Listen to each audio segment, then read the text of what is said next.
힘든 시간을 보내고 있는 환자와 사랑하는 이의 고통을 지켜보고 있는 당신의 시간들, 그 안타까운 마음에도 촉촉한 단비가 내릴 수 있습니다. 지금 사랑하는 이의 손을 잡아주세요.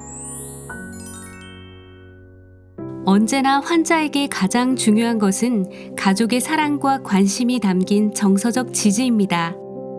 말기 진단 환자는 다양하고 복잡한 감정 변화를 경험합니다. 처음 말기 진단을 받은 환자는 현실을 부정할 수 있습니다. 너무 놀라운 사실에 충격을 받아 자신의 상태를 이해하거나 인정하지 않는 반응을 보입니다. 분노 단계의 환자는 때로는 공격적이고 파괴적인 행동을 보이고 투약이나 치료를 거부하기도 합니다.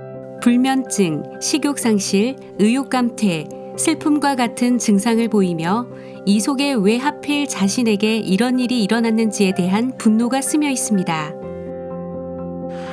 자신의 상태를 인정하고 신 또는 의료진 혹은 자신과 타협하려 합니다.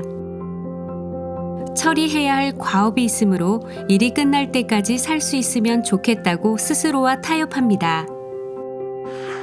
우울은 자신의 상태를 깨닫고 망연자실하는 단계입니다. 식욕상실, 수면장애, 피로 등이 나타나고 쓸쓸함, 무력감, 무능력함을 느낍니다. 수용은 비로소 자신의 현실을 받아들이는 단계입니다. 지나간 일들과 사랑했던 사람들과 추억이 있는 장소에 대해 이야기하기도 하고 자신을 위해 할 수 있는 일들을 생각하고 실행하기도 합니다.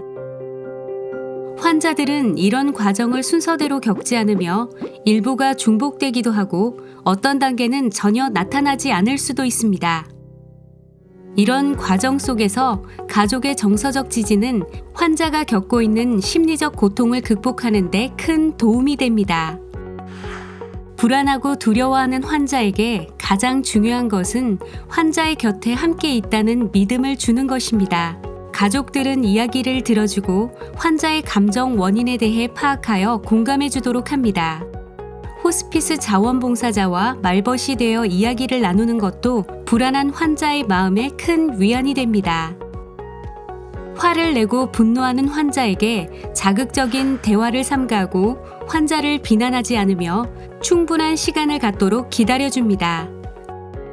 눈을 맞추고 가벼운 스킨십을 통해 안정감을 느낄 수 있도록 도와주는 것도 좋습니다.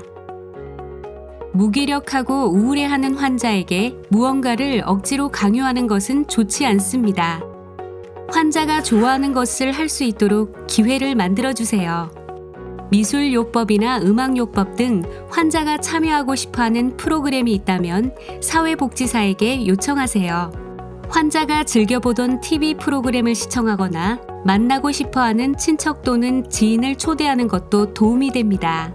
죄책감을 느끼는 환자에게 미안하거나 고마웠던 사람들과의 관계를 정리할 수 있도록 초대하고 마음의 짐을 덜어낼 수 있도록 격려해 주세요.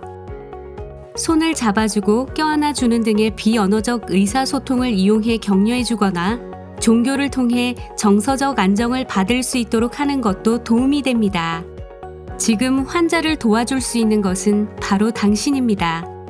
긍정적인 생각과 행동으로 환자가 여전히 소중한 존재라는 믿음과 확신을 보여주세요. 막연한 가족들의 불안과 자책은 오히려 환자를 더 불안하게 할 수 있습니다. 가족과 함께 상의하고 호스피스 완화 의료팀에게 적극적으로 질문하세요. 가족의 신체적, 정신적 피로는 환자에게 부정적인 영향을 미칠 수 있습니다. 가족 간 역할을 나누고 충분한 휴식을 가지는 것이 필요합니다. 환자에게, 곁을 지켜주는 가족에게 지금은 가장 소중한 시간임을 잊지 마세요. 따뜻한 정서적 지지, 삶의 가장 소중한 순간을 가장 의미 있게 만듭니다.